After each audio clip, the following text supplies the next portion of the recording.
Insurance industry is a noble profession. ఎందుకు Nobel profession అంటే professionals ఎవరైతే ఉన్నారో డాక్టర్ కానీ, లాయర్ కానీ, ఇంజనీర్స్ కానీ, వీళ్ళు ఎవరైనా తమ వద్దకి ప్రాబ్లమ్స్తో వస్తే వాళ్ళకి సొల్యూషన్స్ ఇస్తారు. కానీ ఒకే ఒక ప్రొఫెషన్ ప్రపంచంలో ఉన్న బిజినెస్ ఏదైనా ఉంది అంటే అది ఇన్సూరెన్స్ ఏజెంట్ బిజినెస్. ఎందుకంటే వీరు ఇతరులకి ప్రాబ్లం రాకుండా సొల్యూషన్ ఇస్తారు. కాబట్టి చాలా గొప్ప ఈ ఇన్సూరెన్స్ బిజినెస్. ఈ యొక్క బిజినెస్ ప్రతి సంవత్సరం లెక్కల ప్రకారం చూస్తే మినిమం 20% గ్రోత్ రేట్తో పెరుగుతూ పోతుంది. కాబట్టి ఇలాంటి రంగంలో మీరు ఎన్నుకున్న కెరియర్ 3 పువ్వులు 6 కాయలుగా ఉండబోతుంది. కాకపోతే మీరు చేయవలసిందంతా ఒక క్రమబద్ధమైన లైఫ్ను లీడ్ చేస్తూ మీ బిజినెస్ను ముందుకు తీసుకెళ్ళాలి. సో వాటి గురించి మనం చర్చించే ముందు welcome to our channel Shankar's advisory. నేను మీ ఎంకే శంకర్.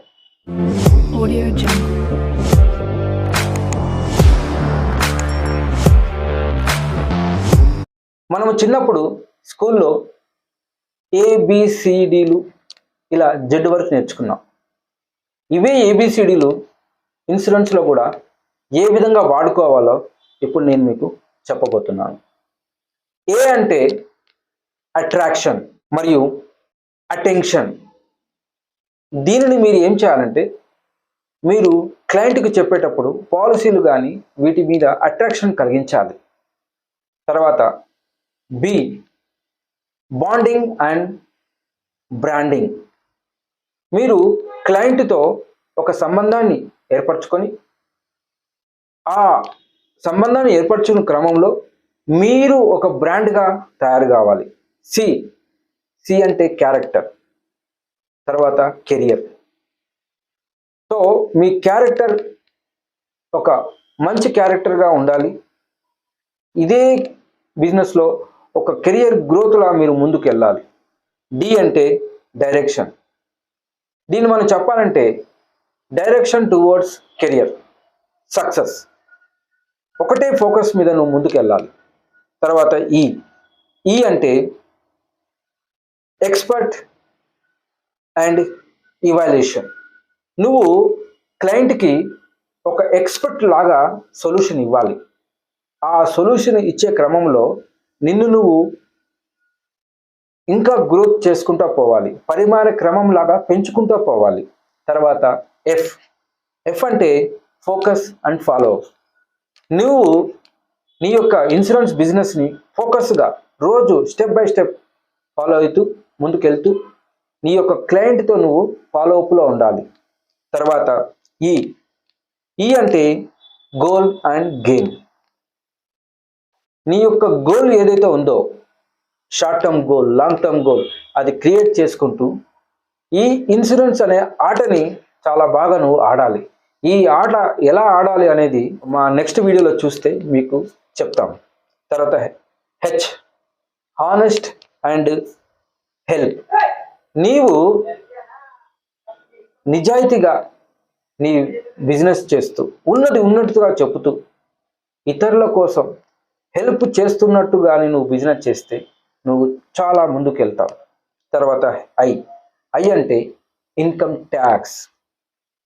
నీవు నీ యొక్క క్లయింట్ యొక్క ఇన్కమ్ ట్యాక్స్ని తగ్గించి వారికి లాభాన్ని చూపించావనుకో, నువ్వు పాలసీ చెప్పనవసరం లేదు, ఆటోమేటిక్గా నీకు వారే పాలసీ ఇస్తారు.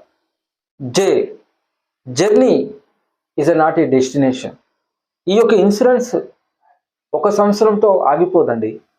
మీరు ఒక 5 సంవత్సరాలు చేశారనుకోండి, ఈ ఇండస్ట్రీలో గ్రాటిట్యూడ్ వస్తుంది. మీరు ఉన్నన్ని రోజులు చేసుకుంటూ పోతే ఈ యొక్క బిజినెస్ను మీ పిల్లలకి లెగసీగా ఇవ్వవచ్చు, వారసత్వంగా ఇవ్వవచ్చు, వారికి కూడా కమిషన్లు వెళ్తాయి. ఇంత మంచి బిజినెస్ ఎక్కడుందండి? తర్వాత కే ఎప్పుడు కూడా నీ స్కిల్స్ నువ్వు డెవలప్ చేసుకుంటూ ఉండాలి ఈ ఇన్సూరెన్స్ ఇండస్ట్రీలో. తర్వాత నాలెడ్జ్ కూడా నువ్వు ఇంప్రూవ్ చేసుకోవాలి. అంటే ఈ ఇండస్ట్రీలో డే బై డే ఏం జరుగుతుంది అది నువ్వు నీ యొక్క క్లయింట్కి చెప్పగలగాలి. కాబట్టి నాలెడ్జ్ అండ్ స్కిల్స్ దీంట్లో చాలా ఇంపార్టెంట్. తర్వాత ఎల్, ముందే చెప్పాను, learning edge. L for learning edge అంటే whoever learns he earns. ఎవరైతే నేర్చుకుంటుంటారో వారు సంపాదన కూడా ఆటోమేటిక్గా వారికి వస్తుంది. ఎం, ఎం అంటే మెంటర్.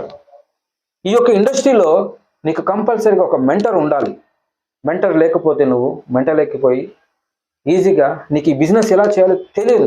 ఎవరిని పడితే వాళ్ళని మెంటర్గా తీసుకోకు. నా యొక్క దృష్టిలో నేను అనుభవించింది చెప్తున్నాను.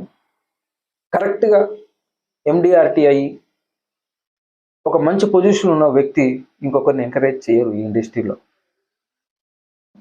కాబట్టి నువ్వు నీ యొక్క సేల్స్ మేనేజర్ని పట్టుకో, వారి దగ్గర నుండి, లేదా బ్రాంచ్ మేనేజర్ని, ఏరియా మేనేజర్, వీరి దగ్గర నుండి చాలా బాగా ఇన్ఫర్మేషన్ లాగు. నువ్వు కంపల్సరిగా ఈ ఇండస్ట్రీలో నువ్వు సక్సెస్ అవుతావు. తర్వాత ఎన్, చాలా ఇంపార్టెంట్ అండి. ఎన్ అంటే నీడ్ బేస్డ్ సెల్లింగ్. నువ్వు అమ్మే పాలసీ కస్టమర్కి అవసరమైన పాలసీ అయి ఉండాలి, నీ కమిషన్ కోసం కాదు. కమిషన్ కోసం అమ్మితే కొన్ని రోజుల్లో నీ దుకాణం బంద్ అవుతుంది.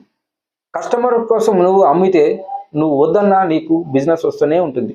సో కాబట్టి నీడ్ బేస్డ్ సెల్లింగ్ చేయాలి. ఇంకొకటి, కొంతమంది ఓవర్ సెల్లింగ్ చేస్తారు, మరికొందరు లోవర్ సెల్లింగ్ చేస్తారు. అలా కాకుండా అతడి ఇన్కమ్కి, అతడి ఏజ్కి తగ్గట్టుగా పాలసీ నువ్వు ఇవ్వాలి. దీనిలో నువ్వు చాలా ట్రైనింగ్ తీసుకోవాల్సి ఉంటుంది. ఇది కానీ నువ్వు కరెక్ట్ చేసావంటే కంపల్సరీగా సక్సెస్ అవుతావు. Need based selling. తర్వాత ఓ, ఓ అనేది opportunity, at the same time others.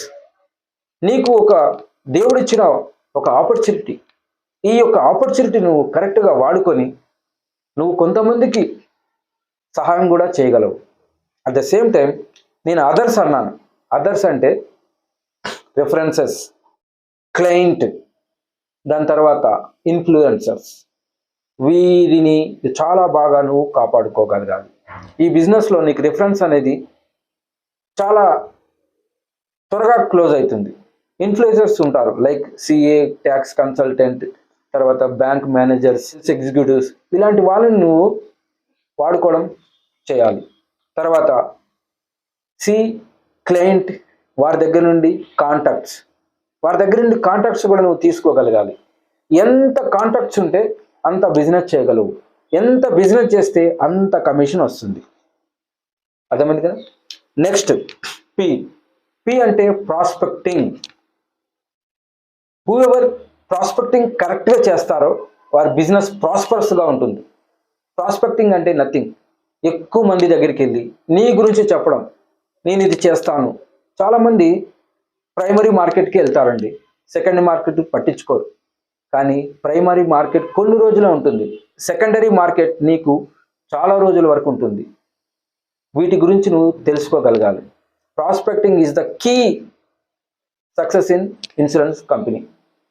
Next Q, నువ్వు క్లయింట్ వద్ద వెళ్ళినప్పుడు ఎక్కువ క్వశ్చన్లు అడగండి. వారి యొక్క ఆశయాలు, వారి యొక్క అవసరాలు, వారి యొక్క కోరికలు, వీటి గురించి ఫోకస్ చేయి. వారిని క్వశ్చన్లు అడుగు. వాళ్ళు క్వశ్చన్లు అడగడం వలన నువ్వు వారికి కావలసిన ప్రోడక్ట్ నువ్వు వాళ్ళకి ఇవ్వగలవు. అడగడం వలన చాలా విషయాలు నీకు తెలుస్తాయి. సో క్వశ్చన్స్ ఎక్కువగా అడుగు. నెక్స్ట్ ఆర్, ఆర్ అంటే రెస్పెక్ట్ అండ్ రెస్పాన్సిబిలిటీ. ఈ రెస్పాన్సిబిలిటీ ఎవరికి ఉండాలి? Towards company, towards client, towards your other colleagues. వీరికి నువ్వు రెస్పెక్ట్ ఇవ్వాలి.